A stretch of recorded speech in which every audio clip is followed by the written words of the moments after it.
আজকে আমি আটা আর আলু দিয়ে একটা দুর্দান্ত স্বাদের টিফিনের রেসিপি বানাবো। আর সামান্য একটা দুটো জিনিস দিয়েই দেখবেন কত সহজে এটা হয়ে যায়।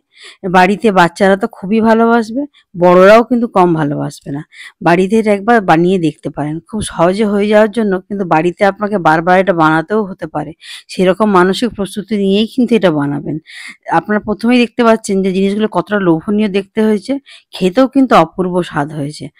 এটা ১ম এ দেখে নিই আমরা কি ভাবে বানিয়েছি। আর আসুন আলিয়াস লাভ কিচেনে সবাইকে স্বাগত জানিয়ে আমার রেসিপিটা আমি আজকে শুরু করছি। ১ম এ এটা বানানোর জন্য তো ১ম এই বলেছি আটা লাগবে। সেই আটাটা ১ম এ আমরা একটু মেখে নিই। এখানে আমি আমার প্রয়োজন মতো ২ কাপ আটা আমি নিয়েছি। মানে ৫০০ গ্রাম মতো আটা আমি নিয়েছি। এবার আটাটা আপনারা আপনাদের মতো কম বেশি করে নেবেন। এখানে মাখার জন্য আপনারা সবাই জানি একটু নুন চিনি তো দেবই। সামান্য একটু নুন দিলাম, একটু চিনি দেব। আর একটু তেল মাখার জন্য সামান্য ২-৩ চামচ তেল দেবো। খুব বেশি খাস্তা তো আমি করব না। যেন তেলের পরিমাণটা খুব বেশি যে ময়ান হতে হবে এরকম কোনো ব্যাপার নেই। ২-৩ চামচ মতো আমি এখানে তেলের একটা ব্যবহার করব। কিন্তু মনে রাখতে হবে এই মাখাটা কিন্তু একটু নরমের উপরেই হবে। এই মাখাটা কিন্তু শক্ত হলে হবে না। কেন যখন আমি এর স্টাফিংটা ভরবো তখন কিন্তু এটা ফেটে যাওয়ার সম্ভাবনা থাকবে। ওইজন্য এই মাখাটা চেষ্টা করবেন একটু নরম করে মেখে রাখার। এরপরে এইটা আমি আস্তে প্রয়োজন মতো জল দিয়ে এটা আমি ভালো করে একটা নরম মতো ডো মেখে নেব।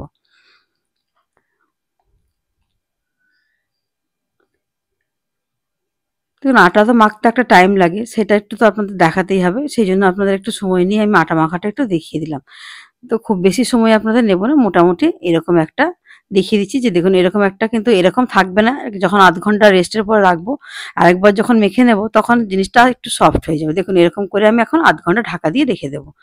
এরপর এটা ঢাকা দিয়ে সাইডে রেখে দেওয়ার পর আলুর পুরটা বানানোর জন্য আমি চলে আসব। সেটা কিভাবে বানাচ্ছি সেটা আসুন এরপর দেখে নিই। কেন আলুর পুরটাও একটু আমার ঠান্ডা হতে লাগবে, এটাও একটু রেস্ট হতে লাগবে, ততক্ষণ আমার এটা হয়ে যাবে। একটা কড়াইয়ের মধ্যে সামান্য পরিমাণে একটু আমি তেল নিয়ে নেব। ১-২ চামচ মতো একটু তেল আমি এখানে নিয়ে নিলাম। এর মধ্যে আমি এখানে দিয়ে দেবো কিছুটা পরিমাণ কুচনো আদা। এখানে আদার কুচিটা কিন্তু ব্যবহার খুব এই আদা কুচি বা লঙ্কা কুচি যেগুলোই ব্যবহার করবেন চেষ্টা করবেন একটু খুব মিহিন করে কাটার। কারণ নইলে এগুলো স্টাফিং এর জিনিস তো এগুলো কিন্তু পুরটা ফেটে যাওয়ার একটা সম্ভাবনা থাকবে। এগুলো সবসময় চেষ্টা করবেন একটু মিহিন করে কুচিয়ে নেওয়ার। এগুলো যে আপনাকে খুব লাল করে ভাজতে হবে তা না। একটু হালকা একটু নেড়ে নেবেন যাতে একটু কাঁচা গন্ধটা চলে যায় তাহলেই হবে। খুব লাল করে ভাজার দরকার নেই। এরপরে আমি এর মধ্যে ৩-৪টে কাঁচা লঙ্কা কুচিয়ে দিয়ে দিলাম। লঙ্কাটা আমি এখানে আমার নিজের প্রয়োজন মতো দিলাম। লঙ্কাটা যদি কেউ চান একটু বাড়িয়ে কমিয়ে নিতে পারেন। এই লঙ্কাটা দেওয়ার পর মিনিট খানেক নাড়িয়ে নেওয়ার পর আমি এখানে একটা কুচনো পেঁয়াজ দিয়ে দিলাম। তবে মনে রাখবেন এগুলো কিন্তু খুব বেশি পরিমাণে দেবেন না, তখন কিন্তু আপনাদেরই বেলতে অসুবিধা হবে জিনিসটা। তখন এগুলো বেশি হয়ে গেলে কি বলুন তো, এই লেচিগুলো ফেটে যায় বেলার সময়। কেন এগুলো কম থাকলে তবেই কিন্তু বেলতে সুন্দর হয়। আমরা অনেক সময় দেখি যে আমরা জিনিস বেলি কিন্তু ফেটে যায়। দেখুন এটা একটা ট্রান্সপারেন্ট কালার হয়ে গেছে। এরকম মতোই কিন্তু আমি রাখবো। এর বেশি লাল আমি করব না। এরপর এর মধ্যে কিছু হালকা মসলার আমি ব্যবহার করব। হালকা মসলা বলতে একটু কালারের জন্য হলুদ আর স্বাদের জন্য একটু শুধু সামান্য নুন। এর প্রয়োজন মতো নুন দিয়ে দিলাম আর একটু জাস্ট কালারের জন্য সামান্য হলুদ। আর এখানে আমি কিছু ব্যবহার করব না। একটু নাড়িয়ে নিয়ে আমি এখানে মাঝারি সাইজের ৩টে আলু সেদ্ধ করে রেখেছি, সেদ্ধ করে ম্যাশ করে রেখেছি। এটা তো আর আপনাদের দেখানোর কিছু নেই। শুধু আপনাদের সময় নষ্ট করা ভেবে আমি ওটা আপনাদেরকে কিছু দেখাইনি। এরপর এর মধ্যে সেই আলুটা দিয়ে দেবো। কেন দেখুন এসব বারবার পার্ট দেখাতে গেলে ভিডিও অনেক বড় হয়ে যায়, আপনাদের ধৈর্য চলে যায়। সেইজন্য ভাবলাম এগুলো আমি রেডি করে রেখেই আপনাদের দেখিয়ে দিই। দেখুন এই যে আমার মাঝারি সাইজের ৩টে আলু আমি নিয়েছিলাম। আমার বাড়িতে এটা হলেই যথেষ্ট। এবার আপনাদের যেরকম লাগবে আপনারা একটু কমিয়ে বাড়িয়ে নেবেন। এরপরে আমার আলুটা বেশ ৩-৪ মিনিট আমি একটু ভাজা করে নিয়েছি। কারণ আলুটা একটু ভাজা না হলে টেস্ট হবে না। এরপর এর মধ্যে আমি একটু দিয়ে দেবো আমার গোলমরিচের সেন্টের পুরের মধ্যে খুব ভালো লাগে বলে আমি একটু গোলমরিচের ব্যবহার করেছি। যদি আপনারা চান তো নাও দিতে পারেন। হয়তো অনেকের বাড়িতে ছোট বাচ্চা আছে, সে ঝাল খেতে পারবে না। সে আপনি নাও দিতে পারেন। আর চাইলে দিতেও পারেন। তবে কেউ চাইলে এর মধ্যে একটু ভাজা মসলার গুঁড়ো বা কেউ একটু ম্যাগি মসলার গুঁড়ো এগুলোও আপনারা ব্যবহার করতে পারেন। তো আমার কাছে দুটোর কোনোটা ছিল না বলে দিইনি। দিলেও কিন্তু বেশ ভালো লাগে। এখন শীতকাল মানে আমরা একটু ধনেপাতার ব্যবহার সবাই করে থাকি। তো সেইজন্য ভাবলাম এতে একটু বেশ ভালো পরিমাণে একটু ধনেপাতা দিই যাতে সেন্টটা বেশ ভালো হয়। ওইজন্য এর মধ্যে আমি বেশ খানিকটা ধনেপাতার ব্যবহারও করেছি। তো আপনার কাছে যদি হয়তো দেখাচ্ছে যাবে যে যেদিন বানাচ্ছেন সেদিন নেই, না দিলেও চলবে। কিন্তু আমার কাছে ছিল বলে আমি বেশ খানিকটা শীতকাল বলে মানে শীতটা উপভোগ করার জন্য আমি এখানে দিয়ে দিলাম। আমার মোটামুটি পুরটা রেডি হয়ে গেছে। এই পুরটা আমি এরপর একটু ঠান্ডা হতে দিয়ে দেবো। তো সেদিকে এবার ঠান্ডা হয়ে যাবে আমার পুরটা, তারপর আমি পুরের লেচিগুলো বানাবো। কেন পুরটা ঠান্ডা না হলে গরম পুর কিন্তু আমরা সবাই কম বেশি যারা টুকটাক রান্না করতে জানি, তারা জানি যে পুর কিন্তু লেচির মধ্যে ঢোকালে কিন্তু ফেটে যায়। তখন কিন্তু জিনিসগুলো ভালো হবে না। এটা ঠান্ডা করে নিয়ে আমি ফিরে আসবো। ফিরে এসে দেখবো যে আমার আটাটা দেখুন কত সুন্দর সফট হয়ে গেছে। এবার একটু মেখে নিলেই কিন্তু গাটা আমার সুন্দর হয়ে যাবে। তখন আপনারা দেখেছিলেন গাটা আমার কিন্তু সুন্দর হয়নি আটার। কিন্তু এখন দেখুন গাটা আমার কিন্তু মোলায়েম হয়ে গেছে। এর মধ্যে থেকে আমি মাঝারি সাইজের কয়েকটা লেচি নিয়ে নেবো। আমার এই মোটামুটি ২ কাপ আটা থেকে আমার ১০ টা লেচি হয়েছিল। মানে আমি একটু দেখছেন লেচিগুলো একটু বড়, বড় সাইজেরই কেটেছি। কেন এটা একটু বড়, বড় সাইজেরই হবে। খুব পাতলা মতো হবে না। ওইজন্য এখানে আমি আপনাদের দেখিয়ে দিলাম ১০ টা লেচি আমি করেছি। এটা আর হাত দিয়ে সমান করার কিছু নেই। বানানোর সময় একটা যেহেতু নরম, হাত দিয়ে বানিয়ে মানে গোল করে সমান করতে একটু অসুবিধা হচ্ছিল। ওইজন্য বানানোর সময় একবারে ঠিকটা করে নেব। একটা, একটা করে নিয়ে আমি আস্তে, আস্তে এবার বেলে দেখিয়ে দেবো। এবার বেলবেন বলতে এটাকে কিন্তু একটু বেলে নিতে হবে। আমরা যে অনেক সময় পুর ভরি বাটি করে সেরকম করলে কিন্তু এটা হবে না। এটা একটু হালকা মানে মাঝারি সাইজের একটা রুটির মতো মোটা বেলে নিতে হবে। দেখুন আপনাদের আমি বেলে একটু দেখিয়ে দিচ্ছি। ১-২ টো দেখিয়ে দিচ্ছি। বেশিক্ষণ সময় আপনাদের নেব না। ১-২ টো বেলে নিয়ে দেখিয়ে দেবো যে এইভাবে দেখুন এইভাবে বেলে নেবেন একটু মোটা করে।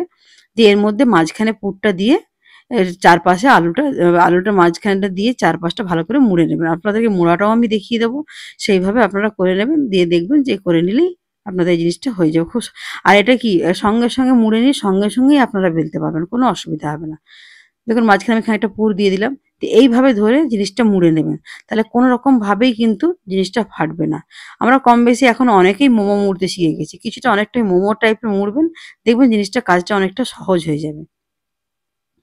জিনিসটা এক কাছে হয়ে গেল। এরপর যদি কিছু মনে হয় যে আমার এটা খুব এক্সট্রা হয়ে যাচ্ছে, একটু কেটে বাদ দিয়ে দেবেন। তাহলে জিনিসটা আরো ভালো হবে। নাহলে অনেক সময় মাঝখানটা মোটা লাগে। এটা আমি একটু মোটা ছিল বলে একটু বাদ দিয়ে দিলাম। দিয়ে এরপর রেখাটা একটু হালকা মোটা করে বেলে নেব। দেখুন আমি কিরকম বেলছি ঠিক সেরকম মতো আপনারা এটাও একটু বেলে নেবেন। এবার আমি আস্তে, আস্তে কয়েকটা বেলে নিয়ে ফিরে আসছি। কেন বেশি বেলে দেখালে তো আপনাদের অনেক সময় নষ্ট হবে। কয়েকটা বেলে নেওয়ার পর আপনাদের এটা আমি কিভাবে ভাজবো সেটা আপনাদের দেখিয়ে দেবো। বন্ধুরা যদি আমার রেসিপিগুলো আপনাদের ভালো লেগে থাকে তাহলে অবশ্যই আমার চ্যানেলটা সাবস্ক্রাইব করে আমার চ্যানেলের পাশে থাকার অনুরোধ রইলো। পাশে থাকা বেল নোটিফিকেশনটা অবশ্যই অন করে দেবেন। যাতে আমার আপলোড করা যেকোনো ভিডিও সবার প্রথমে আপনাদের কাছে পৌঁছে যেতে পারে। আমার ভিডিওগুলো লাইক, শেয়ার করবেন, কমেন্ট করবেন যাতে আমি বুঝতে পারি কজন বন্ধু আমার ভিডিওগুলো দেখছে বা কার ভালো লাগছে, কার খারাপ লাগছে। কোনো জিজ্ঞাসা থাকলে তো অবশ্যই কমেন্ট করবেন। আমি অবশ্যই উত্তর দেওয়ার চেষ্টা করব। দেখুন আমি আপনাদের একটা দেখিয়ে দিয়েছি। আমি আবার একটা দেখিয়ে দিচ্ছি। এইভাবেই আরেকটা করে নেবেন। দেখবেন খুব সুন্দরভাবে হয়ে যাবে। দেখছেন কোনো ঝামেলা নেই। খুবই ইজি। যে ১ম এ শুরুতে যেরকম দেখে মনে হলো যে জিনিসটা হয়তো খুব ঝামেলার হবে আপনারা সবাই বুঝতে পারছেন যে কোনো ঝামেলারই নয়। হয়তো যারা নতুন, নতুন শিখছে তারাও কম বেশি করে ফেলবে। এই যে দেখলেন এটা যদি আপনাদের একটু আটা-বাটা মাখা শক্ত হতো এটা কিন্তু এত সহজ হতো না। এইজন্য বলেছিলাম ১ম এ যে আটাটা একটু নরম মাখবেন। আমার মোটামুটি কয়েকটা বেলা হয়ে গেছে। এরপর আমি কিছু তেলটা গরম করে নেব। তেলটা গরম করে নিয়ে আর তেলটা বলে রাখি তেলটা ১ম এ কিন্তু অনেক গরম করবেন না। তেলটা মিডিয়াম গরম করবেন। কেননা যেহেতু জিনিসটা একটু মোটা একটু কিন্তু একটু কুক হতে সময় লাগবে। একটু মাঝারি গরমের মধ্যে দেবেন, একটু মাঝারি হিটে ভাজবেন। তাহলে কিন্তু ভেতর পর্যন্ত ভালো কুক হবে। নইলে কিন্তু এটা একটু কাঁচা, কাঁচা থেকে যাবে। এটা যদি খুব বেশি হিটে ভাজেন ওপরটা লাল হয়ে যাবে, ভেতরটা কিন্তু হবে না। আমার দেখুন একটা দেখতেই কত সুন্দর কালারটা লোভনীয় হয়েছে। একটু ধৈর্য ধরে এভাবে ভাজবেন। দেখবেন আপনাদেরও জিনিসগুলো খুব সুন্দর হবে। তাহলে ভেতরটাও ভালোভাবে কুক হয়ে যাবে আর জিনিসগুলো খেতেও খুব সুন্দর হবে। আর এটা গরম, গরম যেকোনো চাটনি বা যেকোনো সসের সঙ্গে বাচ্চাদের পরিবেশন করবেন, তাদেরও খুব ভালো লাগবে। আমি আরো একটা ভেজে দেখিয়ে দিচ্ছি। এইভাবে আস্তে, আস্তে আপনারা এগুলো ভেজে নেবেন। দেখবেন আপনাদের অ সকালের টিফিন বলুন বা বিকেলের টিফিন বলুন, মানে সকালের বিকেলে যেকোনো টাইমে বাচ্চা বড় সবাই কিন্তু জমে যাবে। আজকে আমার রেসিপিটা আমি এখানেই শেষ করছি। আপনারা সবাই ভালো থাকবেন, সুস্থ থাকবেন। আমি আবার পরে ফিরে আসবো কোনো একটা নতুন রেসিপি নিয়ে। আমার সঙ্গে থাকার অনুরোধ জানিয়ে আমি আজকে এখানে আমার এই রেসিপিটা এখানেই শেষ করলাম।